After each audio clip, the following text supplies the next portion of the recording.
दुर्गा क्षमा शिवा धात्री स्वाहा। ओम करणी मंगल कारिणी, ओम करणी कष्ट निवारणी, सर्व बाधा विनिर्मुक्ति, धन्य दान सुखान विदे, मनुष्य मस्त साधेन भविष्यति न संशय। हे मां, सर्व बाधाओं को दूर करो, धन्य दान से भरपूर करो।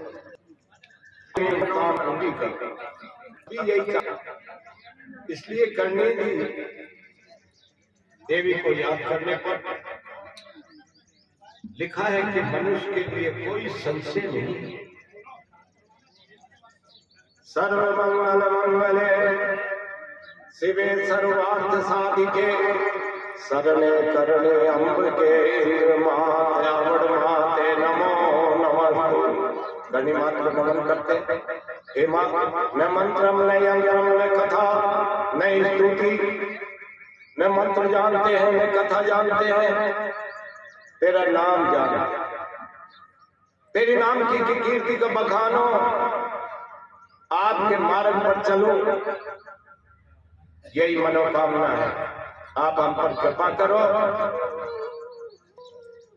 और कथा में रंग बरसाओ। आपकी कीर्ति का बखान हो रहा है। हे मां, मैं हूं आत्मा और तुम हो परमात्मा। मैं हूं आत्मा, तुम हो मां, के हुए क्षमा। मैं हूं आत्मा, तुम हो परमात्मा, करो भूल भटके हुए की क्षमा मां। मैं हूं पुत्र, तुम ही पिता, अम्ब हो मां। मैं हूं पुत्र, तुम ही पिता, अम्ब हो मां। मैं हूं ब्रह्म, तो तुम तो पूर्ण ब्रह्म हो मां। तुम तो पूर्ण ब्रह्म हो मां। मेरे समानाथ के तुम नाथ हो मां। मेरे सम अनाथों के नाथ हो मां। मैं अकेले कहाँ हूं, तुम साथ हो मां, तुम साथ हो मां। उसकी कृपा है, वो साथ रहे और हम पर कृपा बने ही रहे। वेद व्यास जी ने 18 पुराण लिखे, जिसमें एक देवी पुराण भी लिखा। मार्कंडेय मुनि ने दुर्गा सप्तशती लिखी। उसमें लिखा है कि भगवती का न और मिला न ठोर मिला। उसकी कीर्ति का बखान करना बड़ा मुश्किल बात है। शेषनाग भी कहने से कहा, जिसके थी जीव हजार और एक जीव से कैसे करें इस माँ का बखान करना अद्भुत है। अभी भी करणी कथा पुराण माता जी की कृपा से 6 साल से लिख रहा था। 700 पेज की है कथा, तो साल में भी पूरी नहीं हो सकती। कुछ कुछ बात कर रहे हैं, कुछ कुछ टुकड़े लेकर के। 7 दिन का समय है। कुछ माता जी की कृपा रहे आपको इस बात का पता लगे। तो 18 पुराण वेद व्यास जी ने लिखे। वो कौन कौन से? पहला है ब्रह्म पुराण, विष्णु पुराण, शिव पुराण, पद्म पुराण, लिंग पुराण, स्कंद पुराण, वामन पुराण, मत्स्य पुराण, वाराह पुराण, अग्नि पुराण, कर्म पुराण, गरुड़ पुराण, नारद पुराण, भविष्य पुराण, ब्रह्मवर्तीय पुराण, मार्कंडेय पुराण, ब्रह्मांड पुराण और भगवत पुराण। ये 18 पुराण वेद व्यास जी ने लिखे। अब कल अपन आगे थे सती जी तक, आज सती जी के आगे चलेंगे। कलयुग में करणी जी के लिए लिखा है, आंखें खोलो देख लो, आँखें खोल के देख लियो मन में बैठी माए, और काम पड़िया कहो जना छिन में करे, कहोगे तो सुनाई करेगी। आप कह के तो देखो, बिलख बिलख के रोवशो शिष्या भरशो था, और पल में हियो पसीद सी दौड़ी आसी मां तो दौड़ी आएगी। आप कह के तो देखो।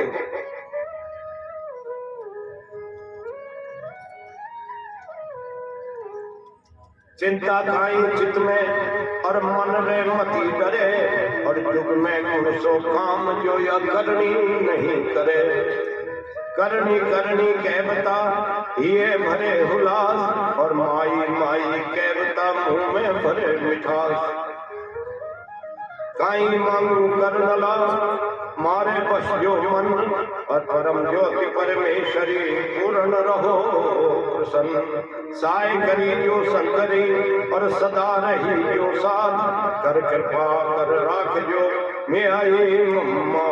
रोम रोम में रम बहो पवन मन प्राण, हृदय में हरदम बसो तो देवी देशा।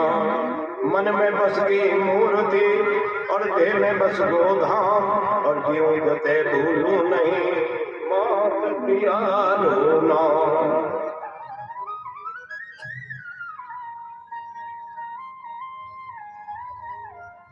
देवी के अवतार क्यों?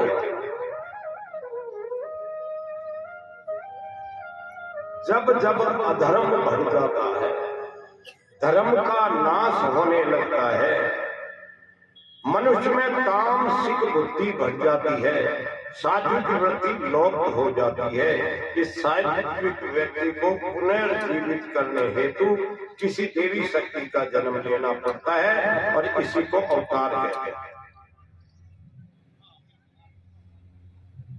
स्वर्गलोक में, देवलोक में जाने का अधिकार केवल देवता मंडल को है, परंतु इस पृथ्वी मनुष्यों को भी विशेष रूप से स्वर्ग का अधिकार दिया गया है, लेकिन किसी जीव के कर्म पर निर्भर। अगर कर्म अच्छे हैं तो मनुष्य भी स्वर्ग में जा सकता है। और देखिए, मनुष्य के तो आगे प्रकृति। मनुष्य अगर अच्छा काम करेगा, मानव अच्छा काम करेगा तो स्वर्ग चला जाएगा, लेकिन स्वर्ग में बैठे हुए देवता कहां जाएंगे? आगे तो स्वर्ग के आगे तो कोई सिटी नहीं है। अगर वो देवता भी अगर गलत काम करेंगे तो उनको वापस पृथ्वी लोक में भेजना पड़ेगा, और वो मानव बनकर अपनी तरह डोलेंगे। अपन में से ही बहुत देवता है, लेकिन अपना अच्छे काम करेंगे तो अपन स्वर्ग की ओर चले जाएंगे। अवतार दो तरह के होते हैं। एक अवतार पूर्ण अवतार कहलाता है, एक खंड अवतार कहलाता है, सूक्ष्म अवतार कहलाता है। हमारे यहाँ साध जाति में 9 लाख अवतार देवी के हुए, 9 लाख नौवियों का लेख मिलता है। वो 9 लाख जो अवतार हुए वो सूक्ष्म अवतार है। अपने लक्ष्मीबाई साया, सुहाबाई साया, ये बहुत जो देवियां अभी वर्तमान में है, देवल माँ है, ये सब सूक्ष्म अवतार।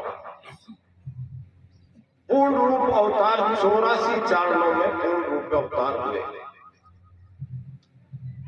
कन्नी जी है, आवर्ती है, बिरवती है, पाकलती है। पर सबसे पहले जो अवतार हुआ वो हिंगलाज का अवतार हरिदास चारण के यहाँ ठट्टा नगर में, पाकिस्तान में। तो हिंगलाज का पहला अवतार जो हुआ वो चारण जाति में हरिदास चारण के यहाँ ठट्टा नगर में हुआ। उसके बाद आवर्ती, पहले लोग बात कहते थे आवर्ती का पहला अवतार है हिंगलाज का। नहीं, उससे पहले हिंगलाज का अवतार हुआ, उसके बाद पाकल जी का अवतार हुआ। आवर्ती का तो बहुत बाद में हुआ, उससे पहले पाकल जी वगैरह हुआ। अब सती जी का दिया हुआ जो वरदान है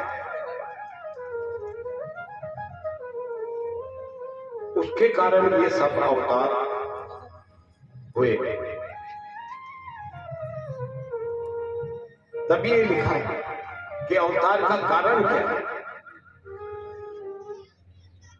जद जद पापी दुष्ट जना को अरे बड़े भूमि पर भार, जद जद पापी दुष्ट जना को बड़े भूमि पर भार, और दीन दुखी व्याकुल हुए दुख सुख कर उठे चित्कार। दुख हो जाए और चित्कार करने लगे, दुष्ट पापी लोगों का अन्याय बढ़ जाए, तब भगवती अवतार लेती है। कष्ट निवारण कारण देवी धारण करे अवतार, कष्ट निवारण कारण देवी धारण करे अवतार। बार हरे भूमि को और पापी पाखंड्या ने मार, धर्म की देवी ये जड़ा जमावे रे। देखो ये माँ की सकलाई रे, माँ कब लेती है इस धर्म को वापिस रखने के लिए जिंदा। जब पापी दुष्ट जनों का भूमि पर भार बढ़ जाता है, दीन दुखी व्याकुल हो जाते हैं, दुख से चित्कार करने लग जाते हैं, तब कष्ट निवारण कारण देवी धारण करे अवतार, और भार हरे भूमि को और वो पाखंड्या ने मार, और धर्म की जड़ा जमा दी। इसलिए हमारे यहाँ देवी के अवतार हुए। भारतवर्ष में ऐसी माँ की हम नमन करते हैं। करनी माँ की जय।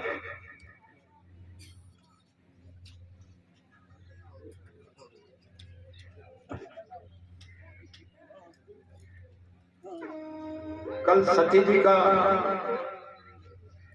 आपने देखा अर्धनारीश्वर रूप शिव जी बनकर आए,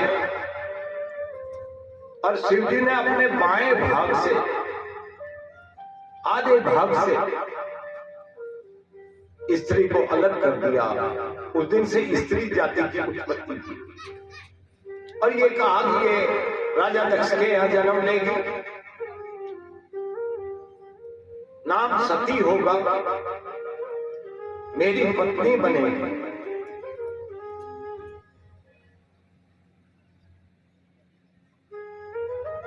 कुछ दिनों बाद दक्ष पत्नी ने शुभ दिन में एक कन्या को जन्म दे दिया। वह कन्या प्रकृति स्वरूपिणी भगवती पूर्णा ही थी। उस समय फूलों की वर्षा होने लगी। 10वें दिन कन्या का नाम सती नामकरण किया गया।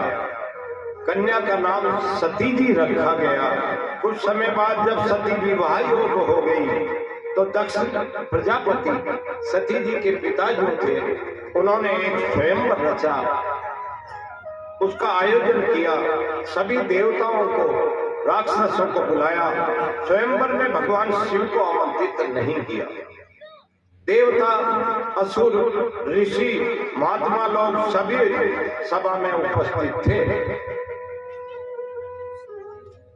दक्ष प्रजापति ने, जो सती जी के पिताजी थे, स्वयंवर में देवी स्वरूपा अपनी कन्या सती को बुलाया और कहा, जो आपको जो वर अच्छा लगे उसे माला पहना कर वर चुन लो। इसी बीच सर्वश्रेष्ठ महेश्वर भगवान शंकर नंदी पर सवार होकर अंतरिक्ष में आ गए।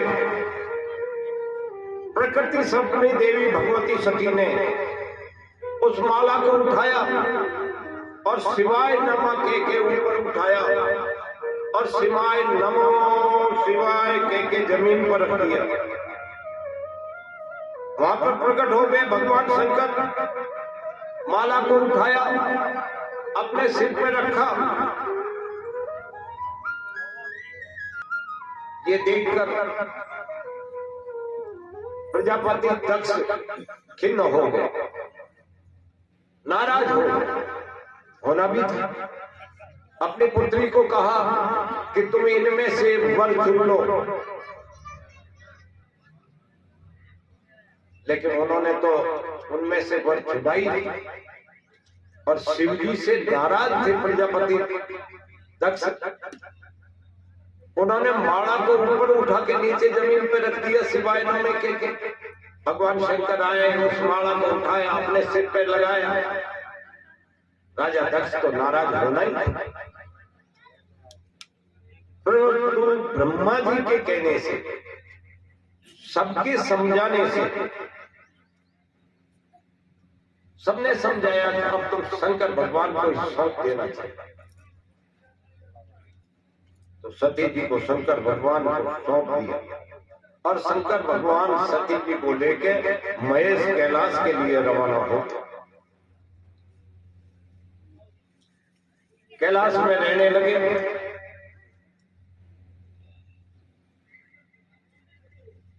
समय बीतता चला गया।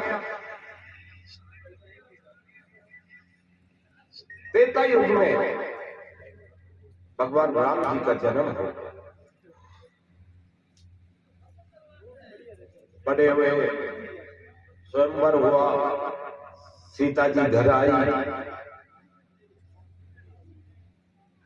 सीता जी का हरण हो गया, रावण उठा ले गया। राम जी जंगल में भटक भटक कर सीता जी को ढूंढ रहे। उसी समय भगवान शंकर ने हाथ जोड़कर और नमन किया। हाथ जोड़कर नमन किया। बड़े शंकर भगवान खुश हो रहे थे। सीता जी ने कहा, भगवान आप तीन से बड़ा कौन है? ब्रह्मा विष्णु महेश से बड़ा कौन आ गया? आपने किसके हाथ जोड़े हैं? उन्होंने कहा, नर के रूप में नारायण ने जन्म दिया। सती जी कहने लगी, ये नारायण है, ये नारायण है, लेकिन मनुष्य का काम, नर का काम करना पड़ेगा। करनी थी, छाछ मिलाते, गाय चराते, देवी थी, लेकिन नर का काम करना पड़ता है। नर रूप में जो जन्म लेगा तो उसको वो काम करना पड़ेगा जो नर है। तो सती जी का मैं नहीं मानती।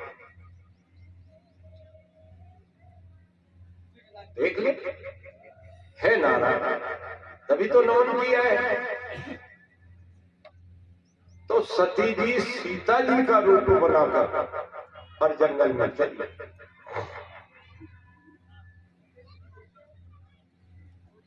जंगल में जैसे ही भगवान राम ने देखा सीता एकदम दोनों हाथ फैलाया, अरे सीता आ गई। लेकिन एकदम उन्होंने हाथ जोड़े और जोड़कर कहा, माँ आप अकेली यहाँ क्या कर रही हो? भगवान शंकर प्रभु कहाँ है? अब तो सती जी घबरा गई। उन्होंने कहा, ये तो पहचान गई, ये तो वास्तव में नारायण है। डरती डरती शंकर भगवान के पास आई। शंकर भगवान सुस्त गए। अरे भगवान सुस्त क्यों हो? अरे भगवान सुस्त क्यों हो? नहीं पता। आकाशवाणी हुई, अब तू मेरी पत्नी नहीं रह सकती।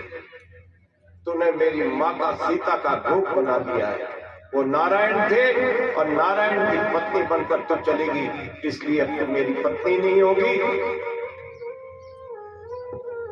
बड़ा विचित्र समस्या हो गई। मानसरोवर में भगवान शंकर और सती जी दोनों एक साथ रहे, लेकिन पति पत्नी नहीं। अब तो सती जी की आग लग रही। अरे मुझे बिसरा दिया, मुझे बिसरा दिया। भगवान शंकर ने, अब मैं क्या करूं? अब तो इस शरीर को नष्ट कर देना चाहिए, शरीर को नष्ट कर देना चाहिए। ये मन में रोग, आग जल रही, आग जल रही। उसी बीच राजा दक्ष ने एक अश्वमेध यज्ञ, हरिद्वार से पहले कनखल नाम की जगह है, वहां पर एक अश्वमेध यज्ञ किया। दक्ष का भगवान शंकर के प्रति द्वेष भाव तो बना ही था। इंद्र, सभी देवता, ब्रह्म ऋषि, यज्ञ, गंधर्व और पितरों, दैत्यों, किन्नरों और पर्वतों को सबको बुलाया, लेकिन शिव जी को नहीं बुलाया।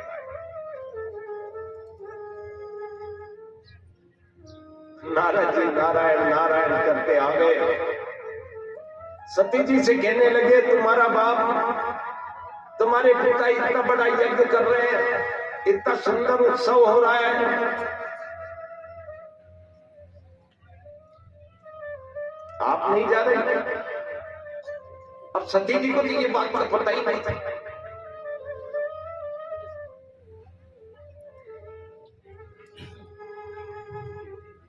उन्होंने जाकर शंकर भगवान को कहा, भगवान मेरे पिताजी इतना बड़ा यज्ञ कर रहे हैं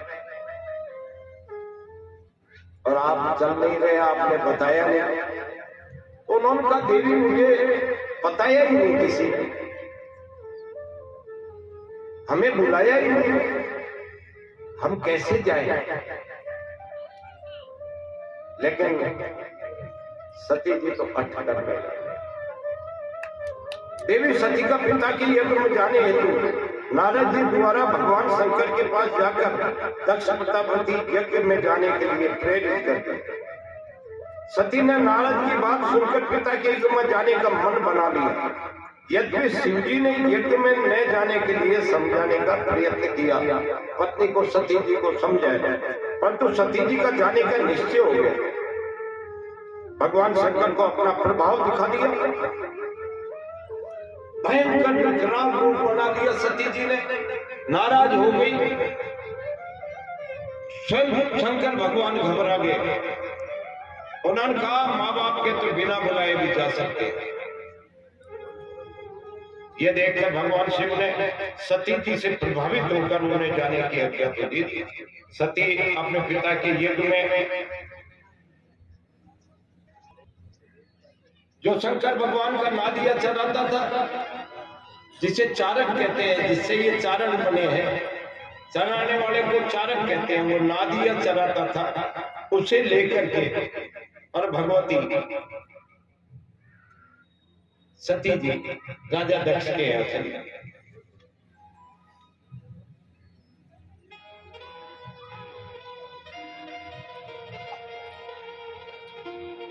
उनकी मां ने तो प्रेम भरी बात की, लेकिन राजा दक्ष ने मुंह फेर लिया। प्रणाम करने पर शंकर भगवान को गालियां देने लगा। उसी समय सती जी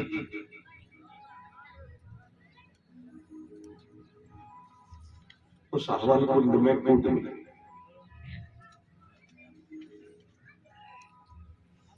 हवन कुंड में कूदी।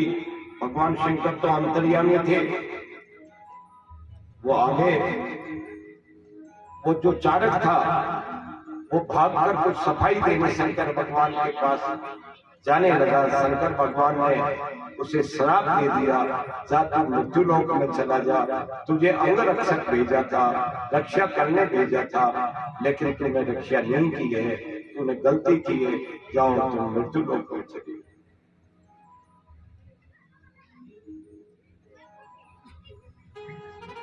चारण घबरा गया।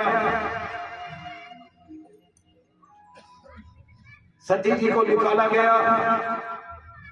सती जी के पैर पकड़कर रोने लगा। हे मां, मेरी तो कोई गलती नहीं थी, मुझे पता नहीं था, आप हवन कुंड में कूद जाओ। अब मैं क्या करूं? भगवान शंकर ने मुझे श्राप दे दिया मृत्यु लोक में जाने का। जब सती जी के शरीर से आवाज आई, भगवान शंकर का श्राप तो तुझे भोगना पड़ेगा, क्योंकि उन्होंने कह दिया भगवान शंकर ने वो तो होगा ही, लेकिन जब भी मैं पृथ्वी पर अवतार लूंगी तो तेरे कुल में लूंगी। इसीलिए चारणों में 9 लाख शक्तियों के अवतार हुए, 84 पूर्ण रूप अवतार हुए। सती जी का दिया हुआ वरदान, उसके कारण ये सारे अवतार। गौरा वचन गण को दिया, गौरा वचन गण को दिया, अब तक उसे निभाए, और चारण कुल में ही अवतरे जगदम्बा मेहमान। आवड़ बिखड़ बेचरा और मोट विवाह कलमाए, और करणी इंद्र सायरा, ये सब चारण कुल के माए। जो अब शंकर भगवान ने तो समझाया ही था, सती जी को, जो कोई जावे बिना बुलाए सहे अपमान वही पछताए, कि बिना बुलाए जाओगे तो अपमान होगा। दक्ष प्रजापति हमें बुलाते शहर से हम दोनों ही जाते, अगर हमें बुलाते राजा दक्ष तो हम दोनों ही पति पत्नी जाते ना, लेकिन अपन को बुलाया नहीं।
सुरसत जारी जीव बसे वाके सतगुरु में।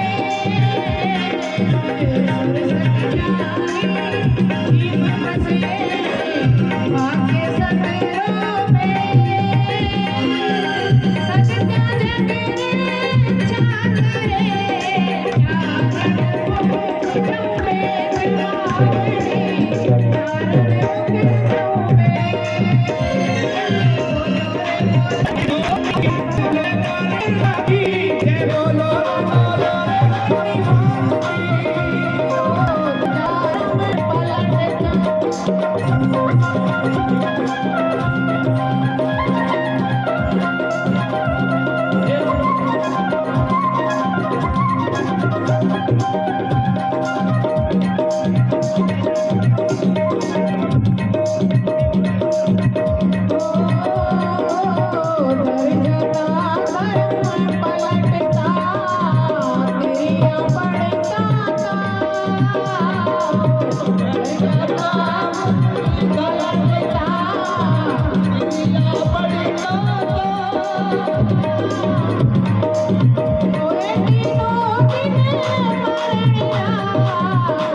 बोलो रे कली मात की, जय बोलो रे कली मात की, जय बोलो रे कली मात की।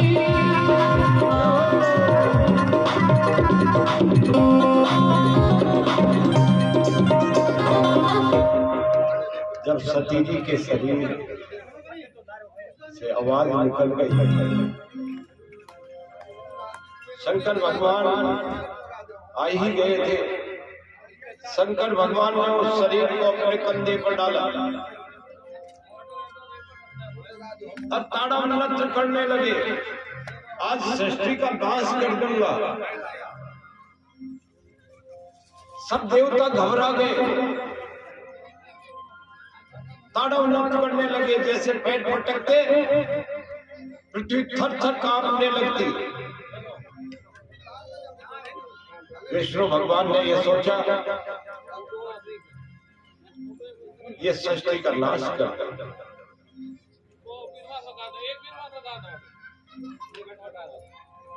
इनका मोह भंग तो तभी ही होगा जब सती जी का शरीर नहीं रहेगा।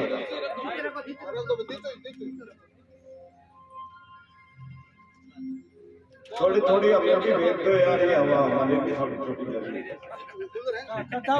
हवा को खावे ने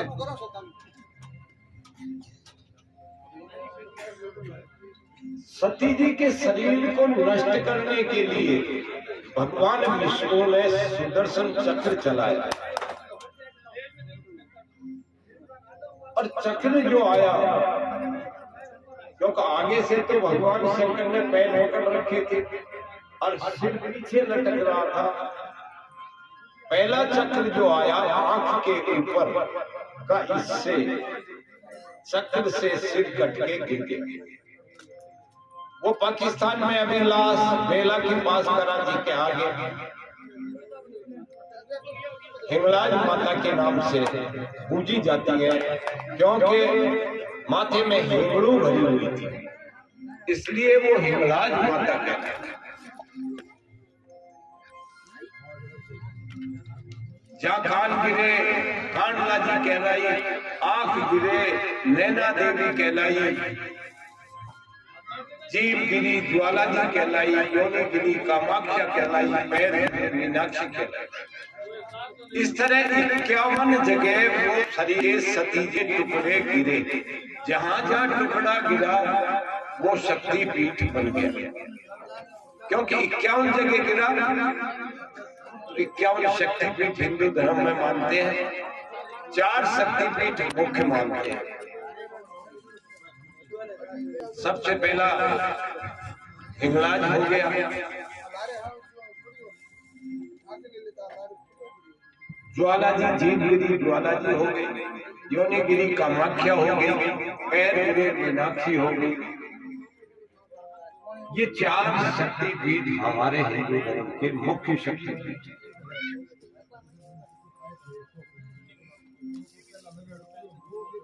अब मैं 51 आपको बता देता हूँ, समय तो कम है लेकिन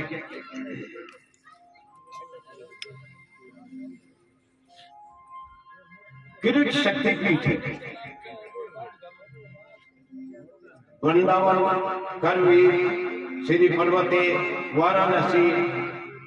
अब इसमें माँ का नाम अलग है, शक्तियों का विमला, भुवनेश्वरी, उमा, महिषमर्दनी, श्री सुंदरी, विशालक्षी, विश्वेश्वरी, रुक्मणी, विष्णुमातिका, नारायणी, वाराही, सिद्धिदा, अवंती, फुलेरा, ब्राह्मणी, महामाया, नंदनी, महालक्ष्मी, कालिका, उमा, कुमारी, चंद्रभागा, त्रिपुरमालिनी, शिवनी, जय दुर्गा, शिववाणी, बहुला, मंगल चंडिका, महिषमर्दनी, गायत्री, ललिता, विमला, देवगर्भा, काली, नर्मदा, सोनाक्षी, कामाख्या, जयंती, सर्वानंदकरी, भामरी, त्रिपुर सुंदरी, कपालिनी, भीमरूपा, सावित्री, भूतधात्री, अंबिका, बालिका, दाक्षायणी, इंद्राणी, गंडकी, महामाया, कोटरी, सुनिंदा, अर्पणा, भवानी, योगेश्वरी। ये 51 शक्तिपीठ हैं। हमारे राजस्थान में 2 शक्तिपीठ, ज्यादा बंगाल में है।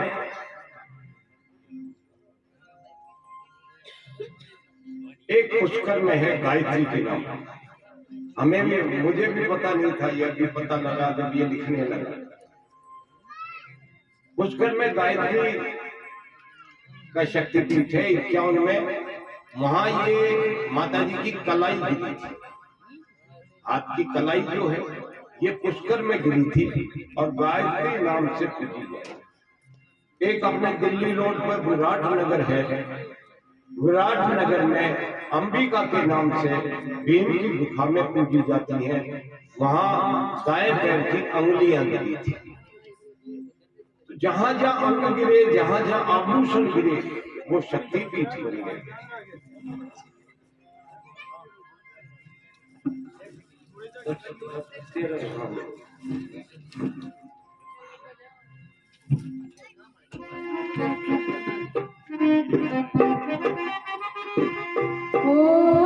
दक्ष प्रजापति त्रेता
शक्तिपीठों में अभी बताया था कि सबसे प्रथम हिंगलाज है, ज्वाला जी है, कामाख्या और मीनाक्षी।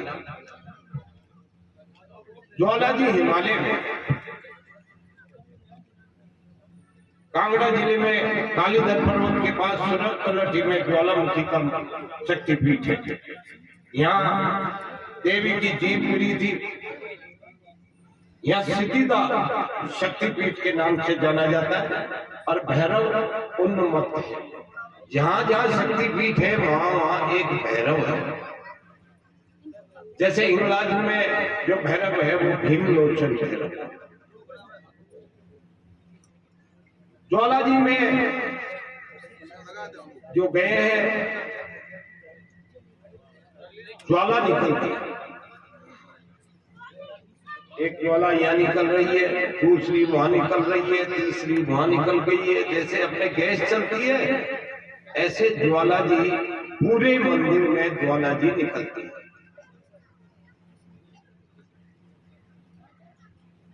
एक दफे नादौन गांव का एक ध्यानु नाम का भक्त ज्वाला जी का भक्त था। अपने नादौन गांव से पैदल चलकर उनके साथ सैकड़ों लोग थे। पैदल पैदल आ रहे थे। अकबर का राज था। दिल्ली के चांदनी चौक में से जब धन्नो भक्त निकल रहा था तो मुसलमानों ने, जो अकबर के सेना नायक थे, उन्होंने धन्नो भक्त को पकड़ लिया।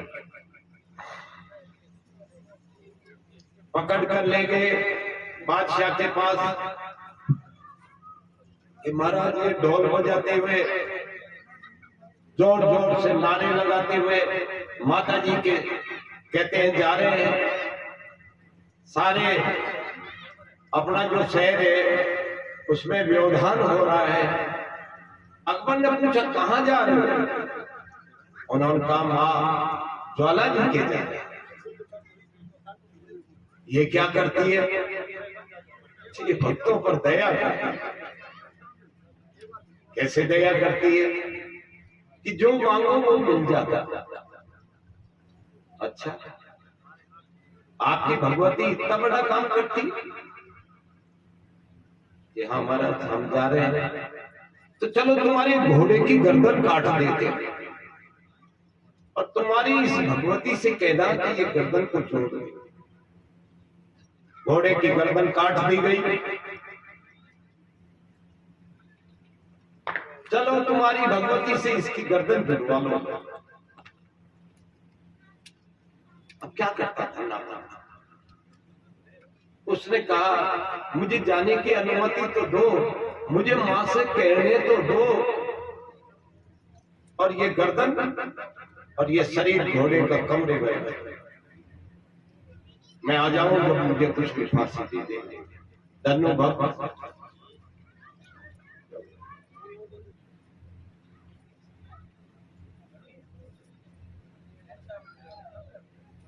धन्नो भक्त ज्वाला जी के चला गया।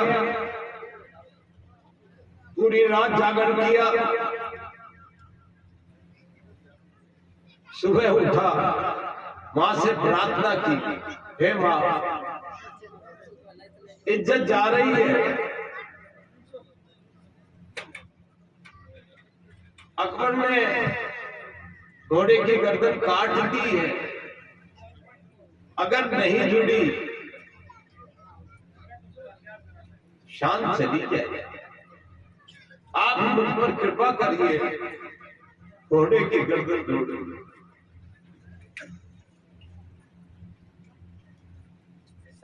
आखिर धन्ना भक्त ने कटार निकाली और अपने गर्दन पर मारने लगा। भगवती प्रकट हुई।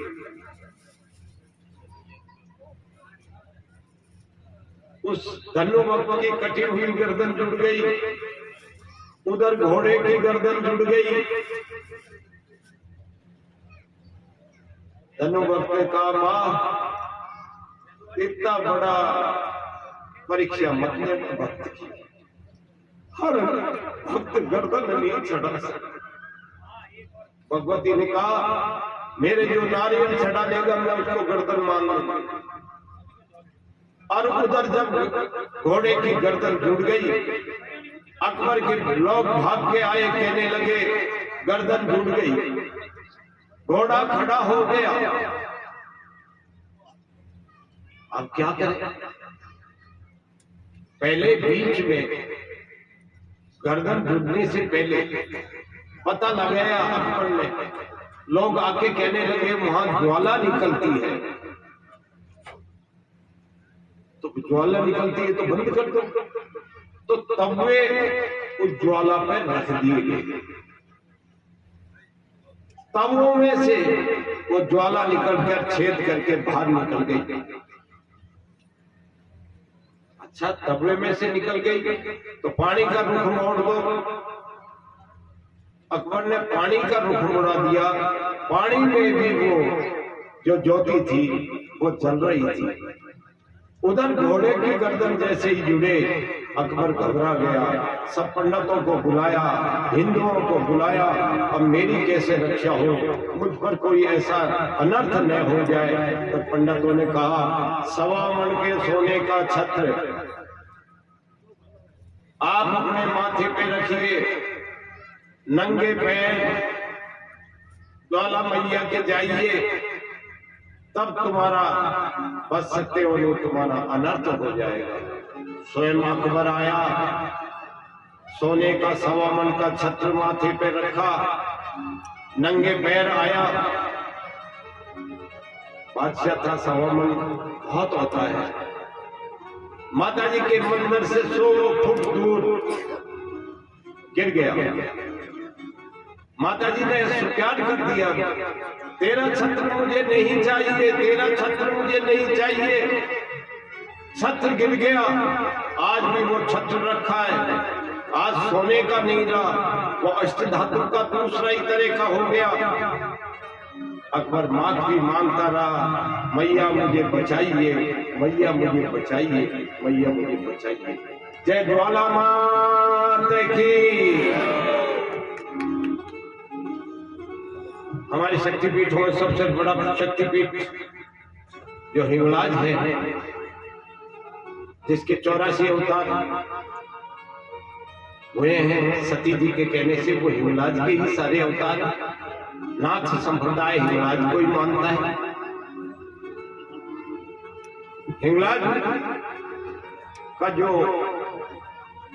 स्थान है वो बड़ा अद्भुत है।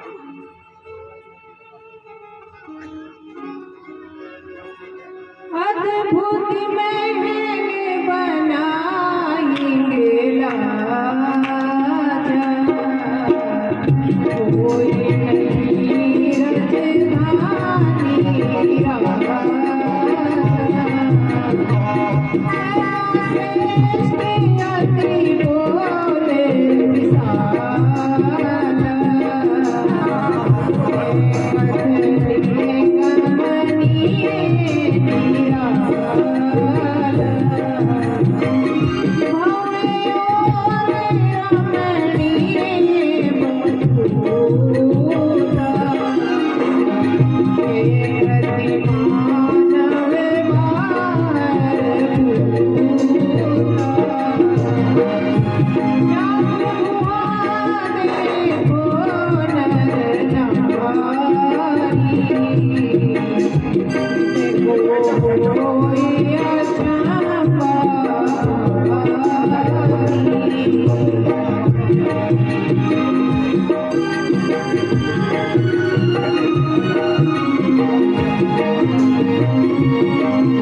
आ जाती है ना आटा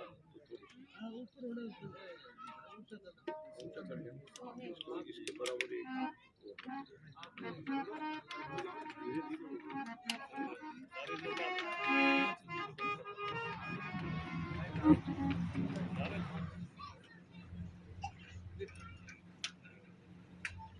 माँ हिंगलाज का महल इतना सुंदर है,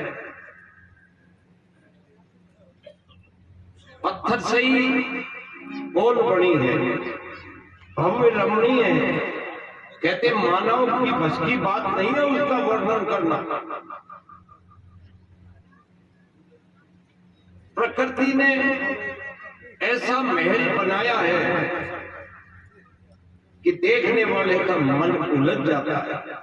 लघु गुफा है, वहां एक गुफा है, उस गुफा में से निकलना पड़ता है, दूसरा जन्म माना जाता है। जैसे बच्चा पैदा होता है तो गर्भाशय में से जैसे बच्चा होता है, उसी तरह माँ के वो गुफा है जिसमें से जो निकलता है उसका दूसरा जन्म माना जाता है। उस गुफा में से पति पत्नी नहीं निकल सकते,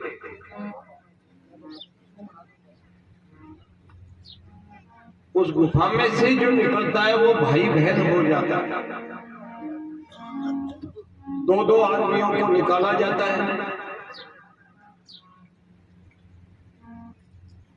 अगर औरत है आदमी है, दो का नंबर आ गया तो वो बहन भाई हो जाता है।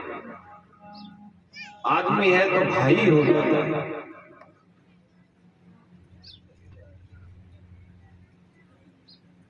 भानु शशि चित्रित किए ओज शिला पर राम, दर्शक गण होते चकित देख अनोखा काम।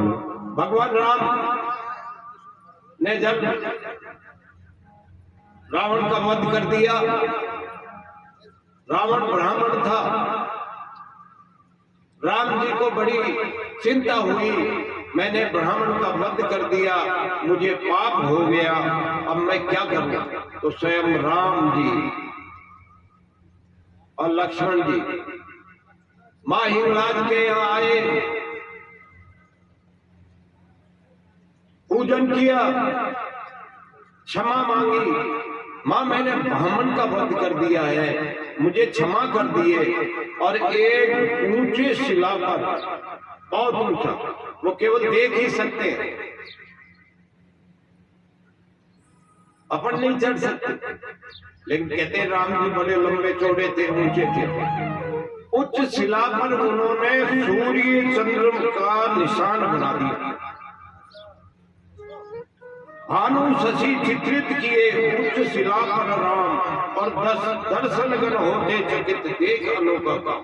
ये देखते कि इतना ऊंचा, अरे भगवान ने कैसे लिखा होगा, लेकिन वो तो भगवान थे।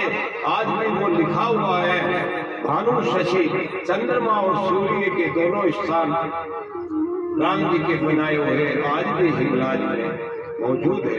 वहां की दृश्य अद्भुत है। अब भगवती के कितने रूप हैं? आदिशक्ति परमेश्वरी, आदिशक्ति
महामाया गोरेश्वरी दुर्गा जो की करो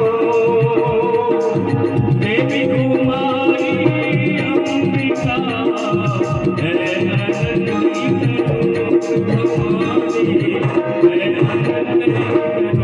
बोलो भाई बोलो हिंगलाज माँ कटी मैया की बोलो रे कटी मैया की बोलो रे आवड़ अम्मा की बोलो रे अम्मा की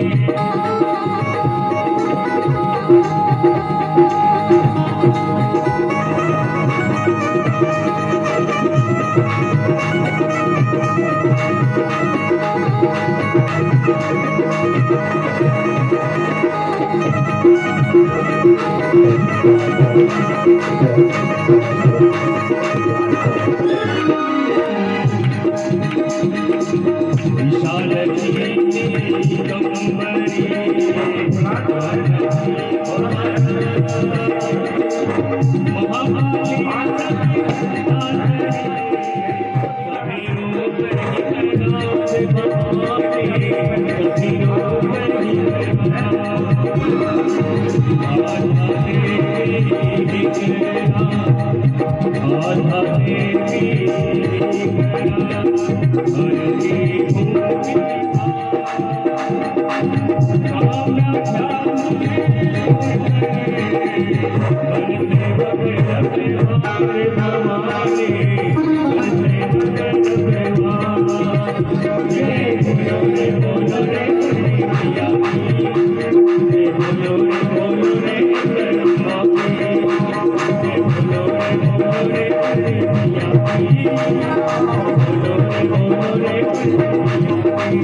भगवती हिंगलाज के अनेक रूप हैं। शक्ति परमेश्वर, निरंकार साकार, काल नाशनी जय जगदम्ब, मुंड धारणी अम्ब और असुर नाशनी चामुंडा, ये सभी रूप जगदम्ब। अष्टभुजा ज्वालामुखी और ललिता परा स्वरूप और मानते मंगलावती तो हिंगलाज के ये सब रूप। माँ माया भुवेश्वरी दुर्गा जो की रूप और देवी कुमारी अम्बिका अनंत एक रूप। विशाल दिगंबरी कामाक्षी महाराज और महाकाली जगधात्री, ये सब हिंगलाज के रूप। आद्य देवी हिंगलाज, प्रिय हरती भूमि भार और कामाख्या माँ दुख हरे बल सेवक करता, सेवकों की रखवाली करने वाली माँ हिंगलाज है, जिसके अद्भुत रूप है, जिसका वर्णन करना सब पीठों में मुख्य है। और शक्ति पीठ हिंगलाज और शक्त भक्त के नित्य करे तो मन चाहे सबका। कष्ट हारणी मातृ और देवों की सरदार और शक्तदास सुन विनती तो हिंगलाज रखला। मेरी भव बाधा हरो और हिंगलाज सुन टेर और सक रहे तब आसरे करो ने अम्बारे। हिंगलाज बढ़ता रहे और तब चरणों में प्रेम, शक रात दिन नाम ले निभे माधवे ने। धन्य मात हिंगलाज तू और रखती सेवक लाज और शक विनती मात सुने आवो मम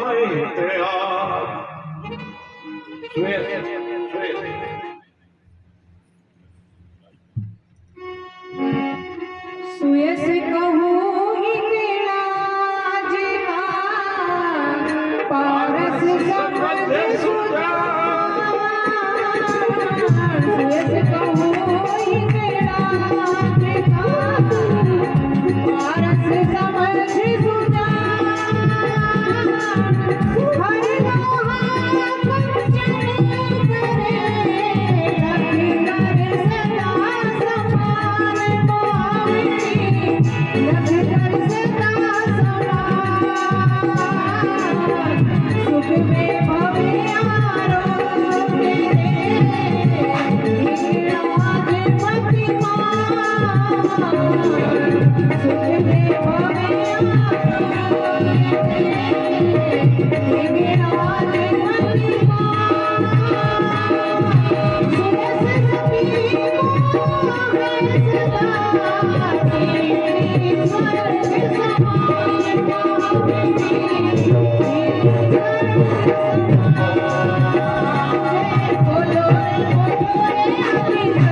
Thank you.